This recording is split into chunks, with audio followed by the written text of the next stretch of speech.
Welcome to the GTM Reset podcast, the audio edition of the SalesXchange live show. This podcast is for CEOs and revenue leaders who suspect the business sales growth model is broken. If your Martech stack keeps expanding, but revenue is still slow, expensive, or unpredictable, you're not alone. Each episode explores what comes after traditional go-to-market thinking and introduces a new business operating system.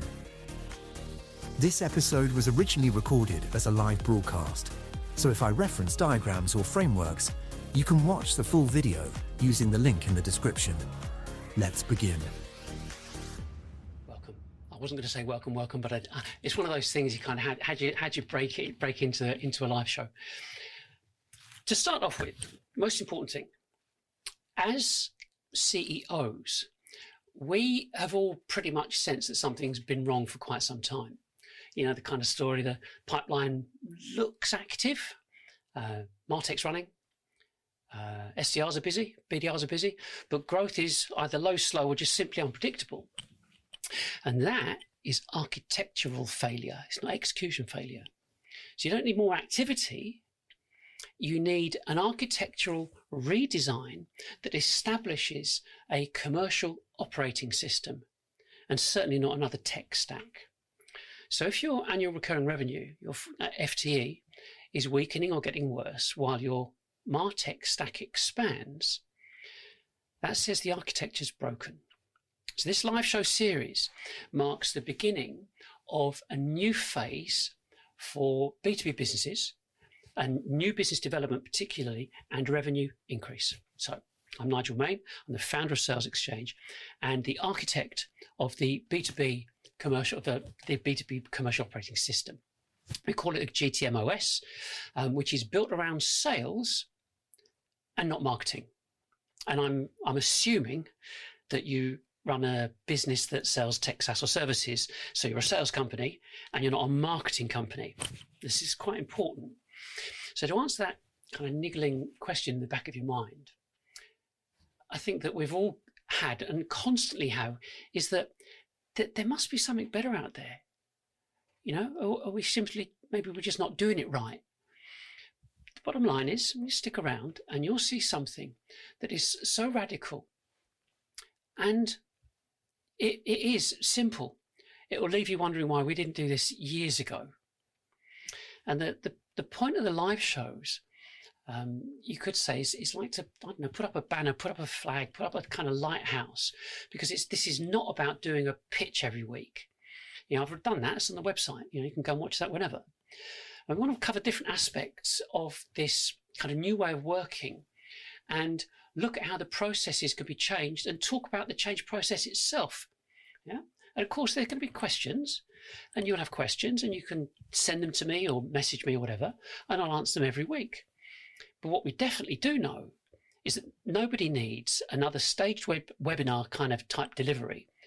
But I do think we need to be visible as we're challenging the entire B2B Martech industry. You know, at the end of the day, I'm always up for a challenge.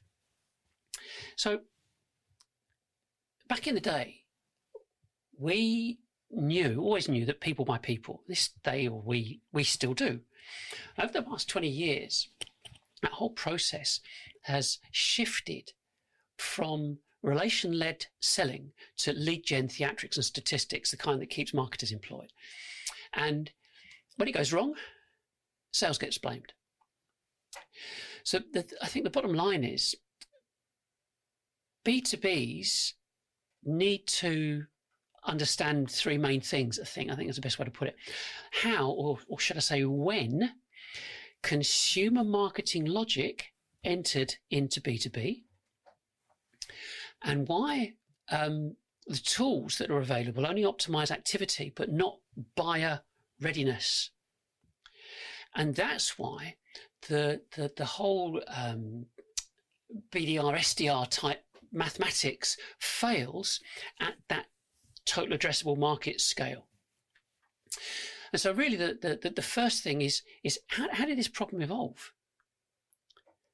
I mean, it's critical, absolutely critical, because we've all been doing this for 20, 25 years, you know, the whole digital thing. So when you understand that consumer demand gen works for the consumer industries because they're selling clothes, luxury brands, cars, insurance, and 100% they're not going to call you. You just know you're not going to get cold called by anybody in those brands. Martech industry drove this B2B confusion with SEO, pay-per-click, and all the advocates. But the advocates were the employed marketers who'd been wined and dined by Martech and instructed CEOs, you got to buy this Martech, you got to buy all this SaaS, you might fail, if it's not working, it's not my fault. It's not nothing to do with me. It's just you're not investing enough. And so you've also got the whole process to do with BDRs. So they're cold calling, they're doing one-to-one. They're trying to reach your market one at a time. And that's why the success rate is in the region of, well, it was 300 to 1, then 400 to 1, then 500 to 1, of finding someone that might be interested. So over the time, marketing teams got bigger, they got more budget, more dependency, louder voice. But the reality is B2B buyers don't buy like consumers. We never have. So we self-serve, self-educate, remain anonymous, calculate the ROI. That's what we do. And that's why you've got that enormous 86%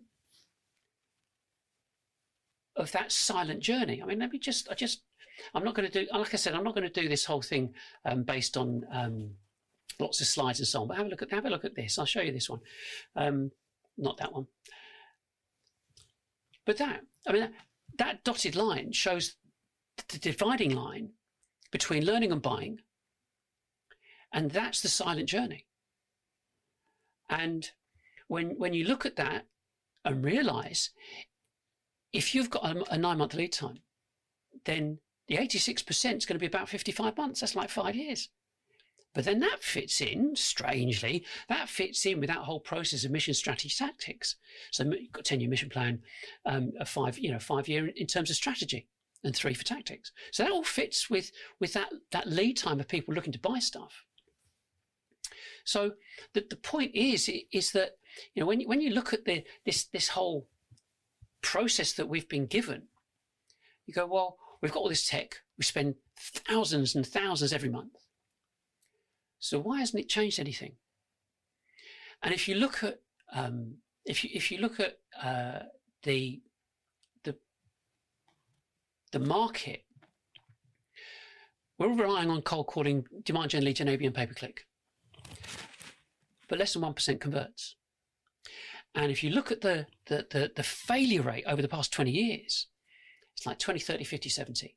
So 20% fail in the first year, 30% in the second, 50% in the third. By year 10, 70%, compound that, 91.6% of all businesses fail. And it doesn't matter whether you're bootstrapped or invested, it's going to happen. And you've got to let that sink in. The Martech has not changed anything. Businesses fail at the same rate as they always have done. And even if you look at invested companies, 40% fail, 70%, 70 or 80% don't reach their own targets, 95% don't make an ROI for the investors. So there's a big problem going on here, and it kind of makes you think, well, you're going to go, well,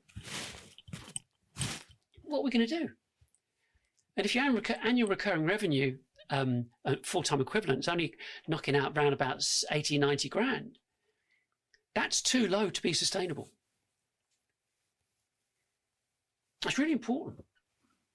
And if you look at the process that we've been, you could say, subjected to, you're looking at all this technology coming in, and then you've got those green arrows. One of them says 97% buyers hate filling out forms. The other one says that you've got a success rate in cold calling of 400 to 1. And now you've got what everybody's doing is scrape and spam. And so it begs the question, what are we supposed to be doing? And where are B2Bs now? So really, kind of to understand this complete predicament, this is kind of me talking from my perspective. For anybody to understand this predicament properly, they must have experienced it. Otherwise, you kind of got no business talking about it. So, just very briefly, I've been involved in sales and marketing for 40 odd years. I started selling in Mayfair back in the mid 80s, and so that those of you that know, cold calling in the rain, sleet, and snow, yeah, all that kind of stuff, and telesales and doing everything right from the ground up, to then founding a variety of tech startups, and now this. So trust me, I got the t-shirts, yeah. But as a result of B2B's, I suppose the only way I can put this is B2Bs have been told what to do by marketing for the past 25 years. And speaking from personal experience and businesses and CEOs I've spoken to over the past few decades, pretty much everyone's of the same opinion. Yeah? We are wary of anything marketers say because they end up blaming sales or blaming their budget. I mean, even investors. Investors believe B2Bs must adhere to the whole demand gen, lead gen, ABM, pay-per-click infrastructure. Because why? Because everybody on their lists who they work with as investors put it in their business plan. So according to them, well, it must be right. So if you don't put it on your business plan, then, well, you're doing something wrong. So here's the thing. So I'm presenting this case that says there's a bit of a big problem here, and we've built a system. But for anybody to think, all right, I'll give you 5 minutes, give me your best shot. What we as CEOs are thinking is, firstly, your total addressable market.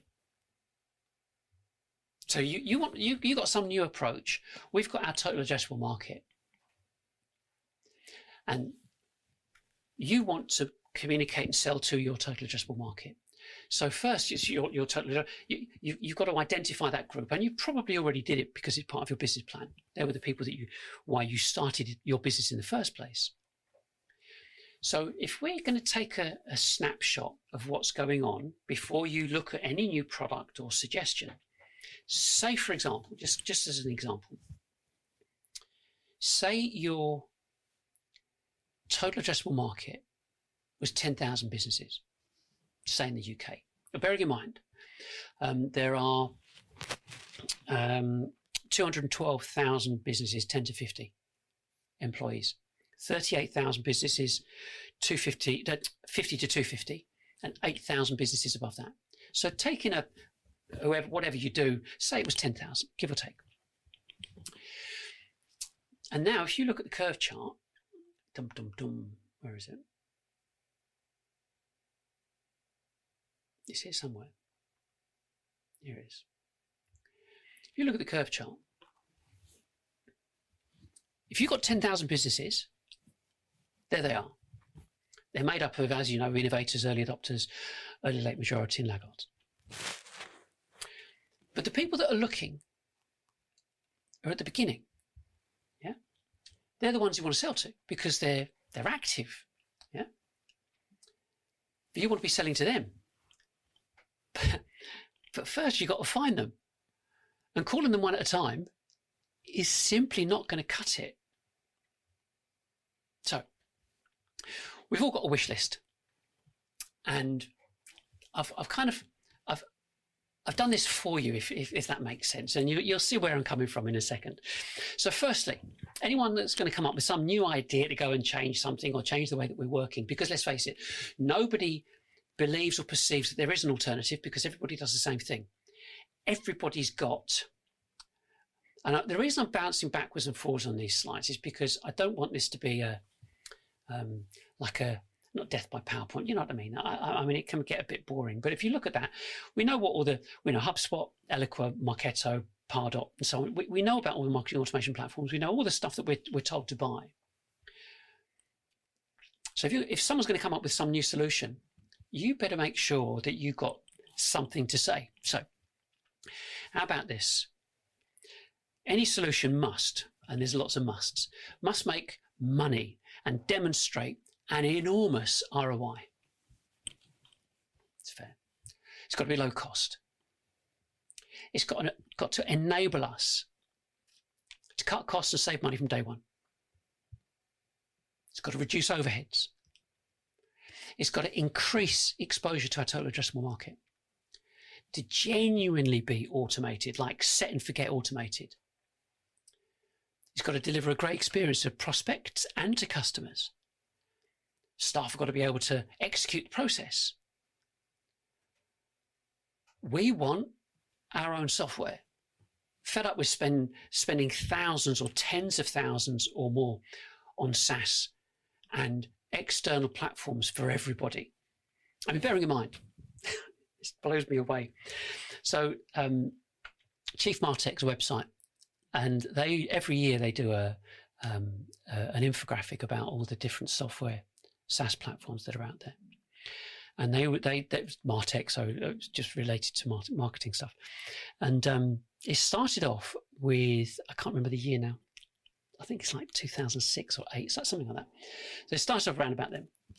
And they monitored the growth of Martech SaaS. Guess how many it is now? It's 15,000 marketing SaaS platforms. And if you think that if you did excluding AI, but if you looked at the same kind of comparison and looked at the total number of software packages that are out there for every other industry as well, circa 30-odd thousand. So half of them were marketing related. So software, got to be in-house. We want our own servers, we want to control everything ourselves and so on. And then, okay, while we're at it, we want it to set us apart from our competition, to give us a spectacular edge. What else? Constant analytics to see what's working and the impact that we're actually having. And we want it to enable us to grow effortlessly, not just nationally, but internationally, if that's the thing, if that's something for you. And like I said, to be completely self-sufficient in terms of hardware, software, and overall execution. So typically, anyone would think most of what I've just said is impossible. And it would have been, until I designed it and built it. And I'm using it now.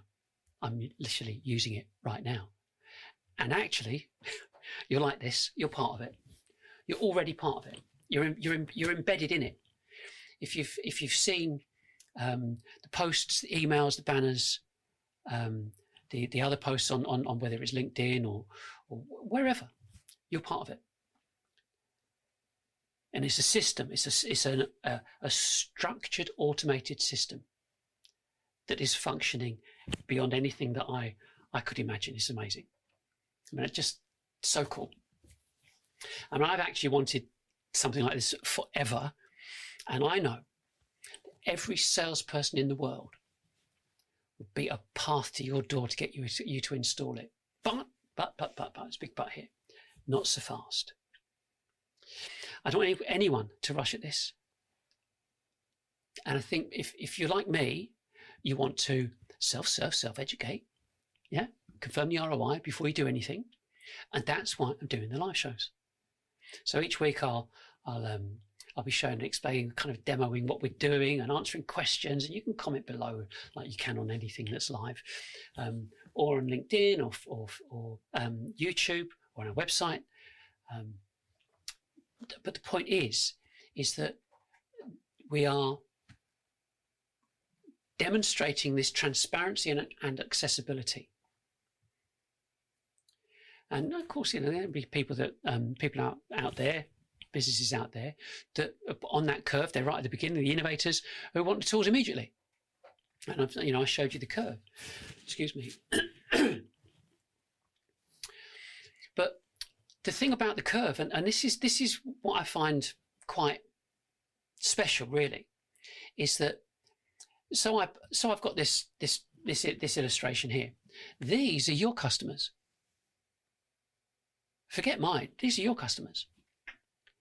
These are the people, if you've got your prospects, your best prospects are at the first stage, the 16%. Yeah. So you need to have a method that enables you to reach out and connect with them, because that's where the business is, not at the other end of the scale. And phoning one at a time, not working, doesn't work. Stop working. Did it ever work? Probably in the 80s, early 80s, maybe the 90s. But the thing is, once you see what we've got to offer, and I think you'll decide what you want to do. Yeah, and this is. I'm saying this deliberately because it is complicated to an extent. And the reason I say it's complicated is that if we've been doing this for the past 20 years, switching from something is difficult for a number of reasons. And I think one of the kind of more a thing that we can do now, which we couldn't do before, put SalesXchange and our URL, put it into ChatGPT, Gemini, Claude, whoever you're using, and ask the LLM to give you a full report on SalesXchange. And I say this because it's pretty one-sided out there, and until now, really, let's face it, no one's really had a choice, because of HubSpot, Pardot, Marketo, and so on, and the whole demand gen, lead gen, ABM, pay-per-click, and SEO. That you just have to do it that way. But to come along and say there's a different way, I'm telling you, it works, it's brilliant. Just makes you have to stand up, kind of take a step back and think, okay, well, let's just take this a bit of a stage at a time. And talking of stages, let's talk about this GTM operating system that's been designed. There are 5 stages, okay?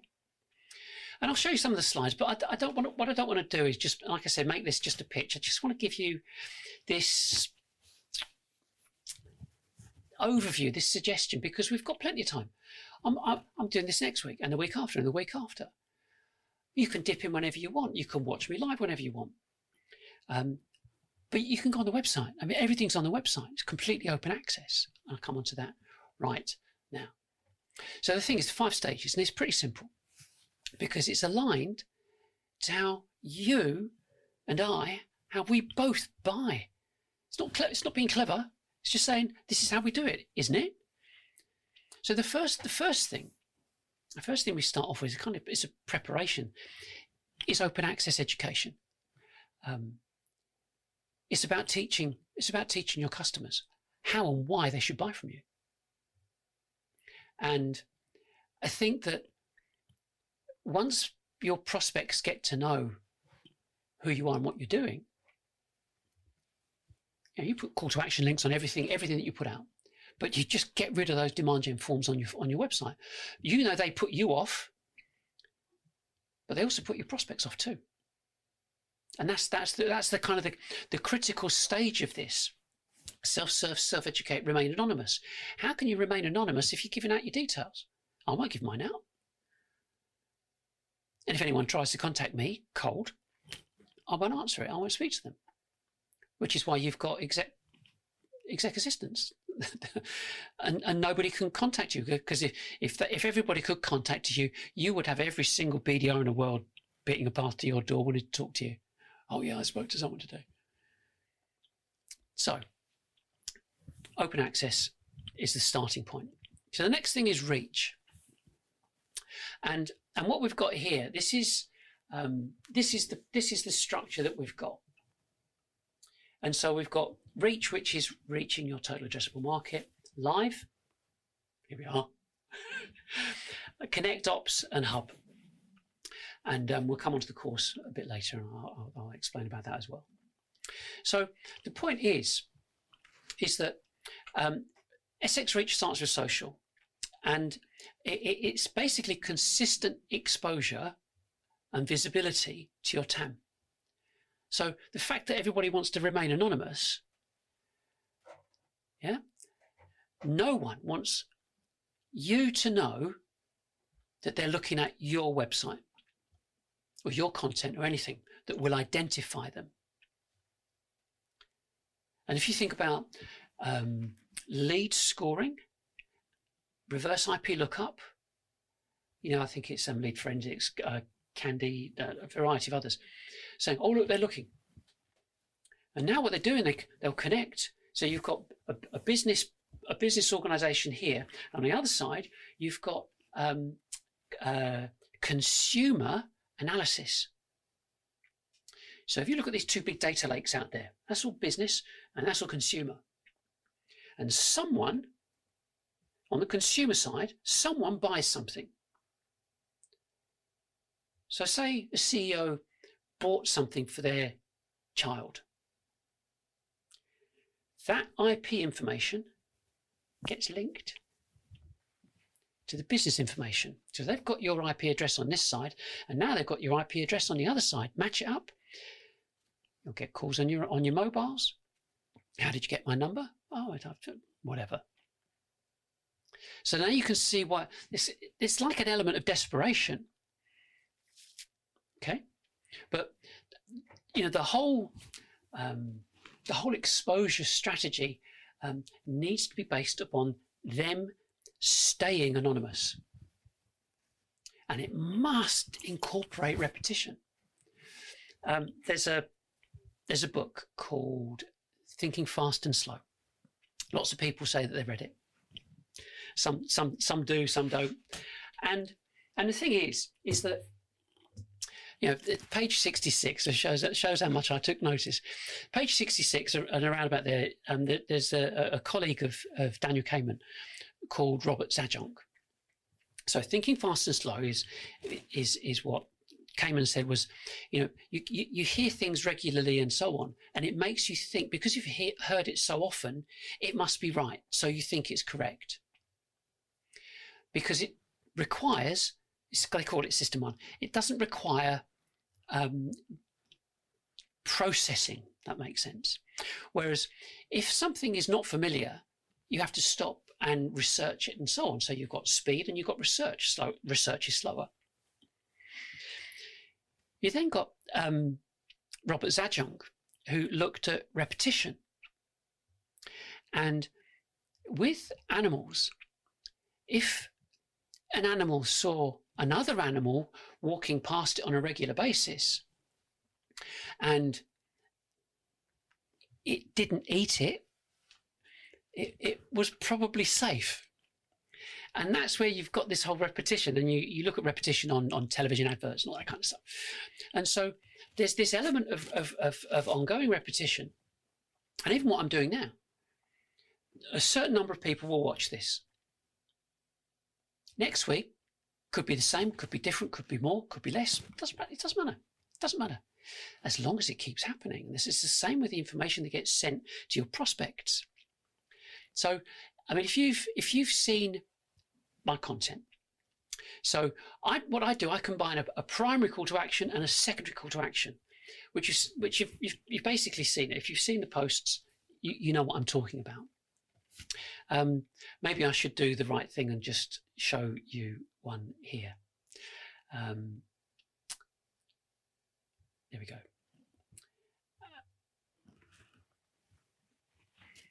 The post itself, which you've seen, there's text across the top and there's a link. Download the PDF. Which I have to say, I did the revenue reset series just recently.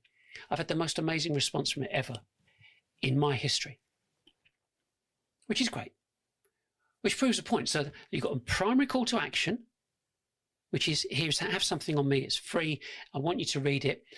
But of course, when they're reading it, I know they know my website, they know what we do, how we work, what we've got the live shows coming up, etc., etc. So I don't need their details. In fact, I don't want to speak to anyone until they're ready. And the secondary one, which is on all of our stuff that goes out, says we do a live show. You're watching it, it works. So you can see it's not complicated. And so the point of, as we're kind of moving on with this, is that it's about creating the content at scale, and we do this in a certain way. I'll show you this again. This on the left hand side. Let me go to this bit here, and I will show you. So just here, see here, we've got these.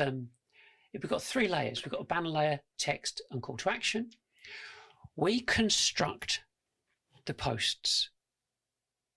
Yeah, we use an LLM for some of the text part of it, but we construct the post and send them out. You think, well, okay, seems fairly clever, but it's done automatically. I'm not doing this. This is done. It's an automated process I'm talking to you about. But you can produce 300, 400, 500 posts in about an hour, and then they get sent out every day on repeat. Not all of them. If you've got 300, that's 10 a day. 10 times 30, 300. Yeah, 30 days. And so there's this repetition, there's this information going out. But it also means that according to algorithms and so on, you are posting the same thing once a month. But to create, tell your teams to set up or to post out and create 200, 300, 400, 500 things is madness. They think you've got bananas. But the point is, the illustration of layers is important, and I think we're a little shy of 600 posts going out every month. And that alone, just that fact alone, means we've moved away from marketing and the creative process to a systemized architectural approach aimed at gradually becoming consistently visible to a market that wants to remain anonymous. Absolutely critical. So the next part, those posts go out to people you don't know, because they go on LinkedIn. For example, we'll just stick with LinkedIn. It goes on LinkedIn posts. So you and the company and anybody else that has accounts on LinkedIn can have this information sent to the people that are connected to them. So you've exponentially increased your exposure massively. The next is the emails. And so when you send out emails, same thing applies. I'm looking at this, trying to find my emails now. The same thing applies, that you send out emails to people that you have an email list from. So you've already got it on your CRM. You've already got a database. And if you haven't, go and get one. Okay? Because the way that we work, so we're incorporating email and banners because they need to be incorporated strategically. So if you email as we've done, we incorporate the banners via LinkedIn aimed at the same market, and you use LinkedIn Campaign Manager for that. So this means they'll see your email, great. When they do go on LinkedIn, they'll see you again, which is even better. And it's about maintaining visibility, like I said, to a market that want to remain anonymous. So you keep teaching, you keep offering educational content, no strings attached. And when they're ready, as always, they'll engage. So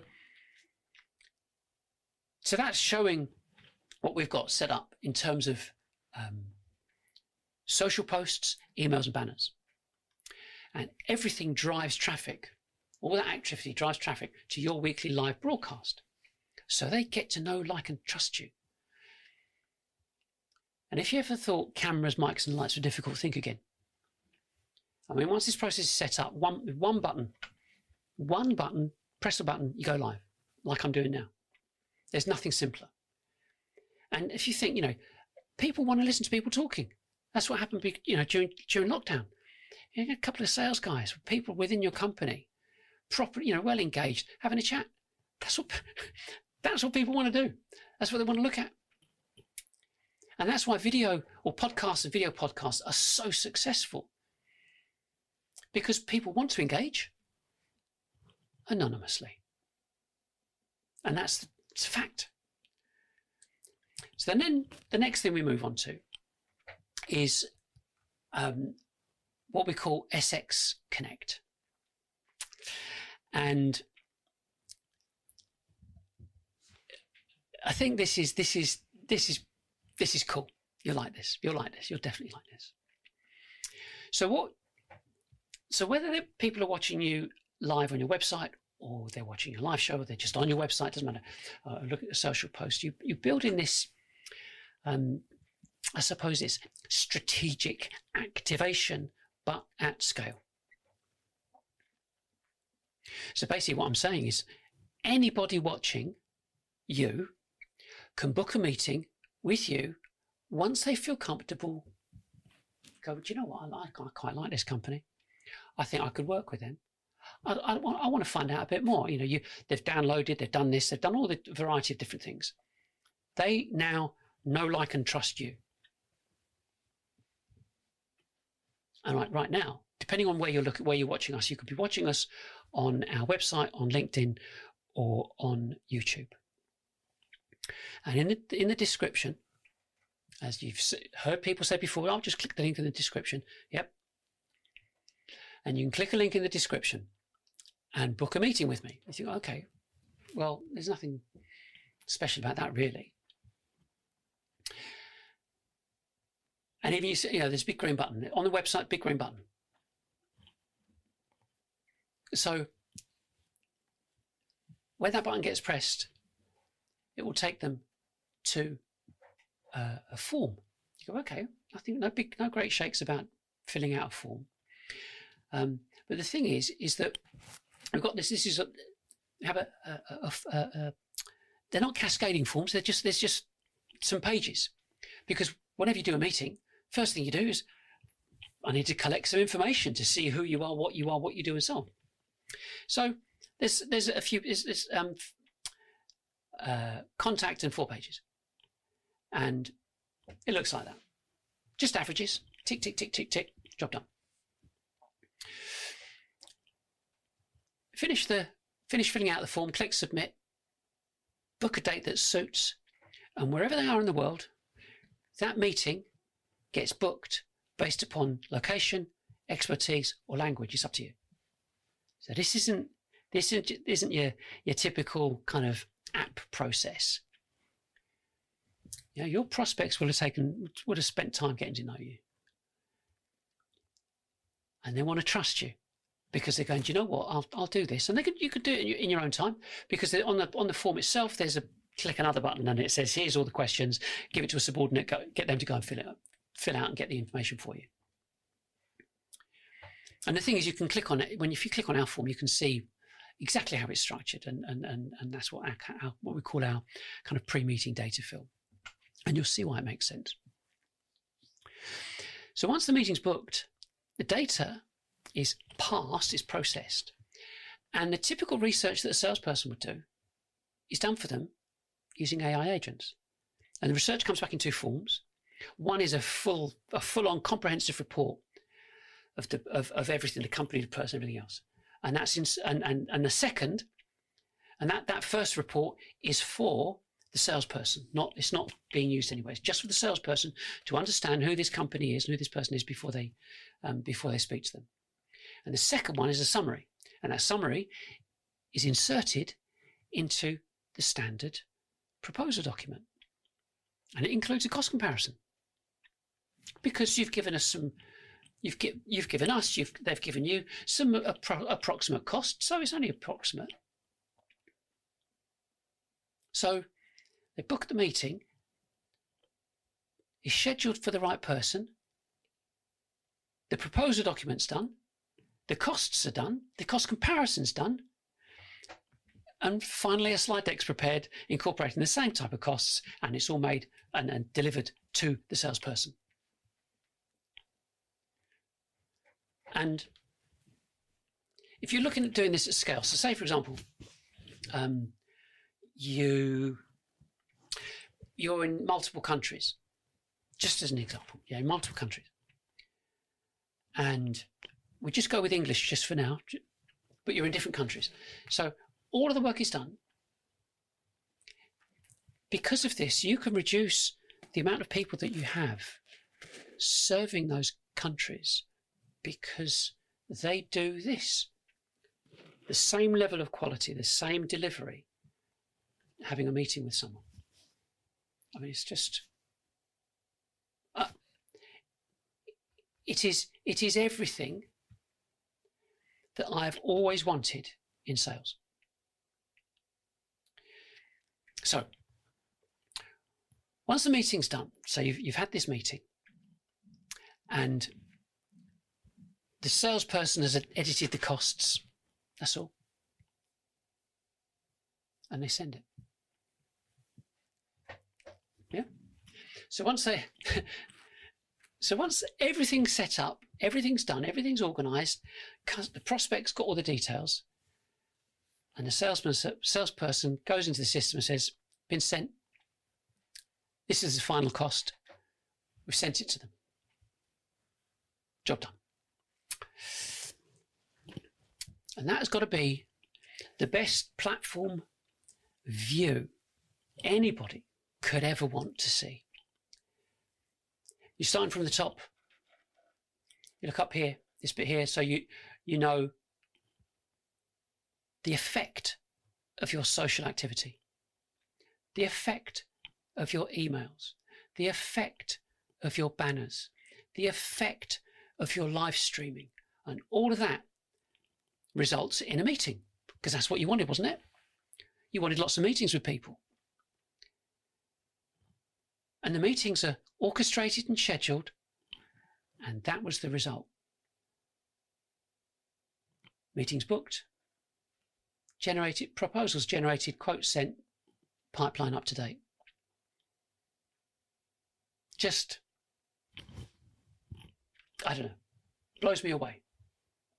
And we've got, that we've I mean, I don't want to go through at this stage everything, but we've got a certain GTM dashboard. We've got how you structure and set up the emails and send them out. We've got where are we? Right the way to other ops related analytics and telemetry information and so on, dashboard related stuff. But we also integrate it with Looker, so you get information sent every week and every month. But if anybody at any time wants to see where are we at today, go on there. And then finally, what the other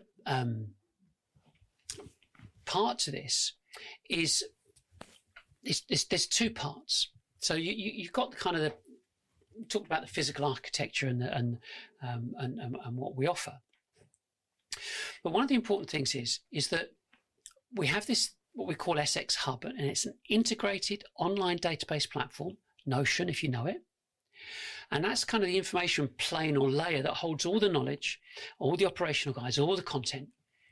And the thing is, the fact that we've actually integrated it with ChatGPT, which means ask it a question, it will tell you how to do it. Anything within your business.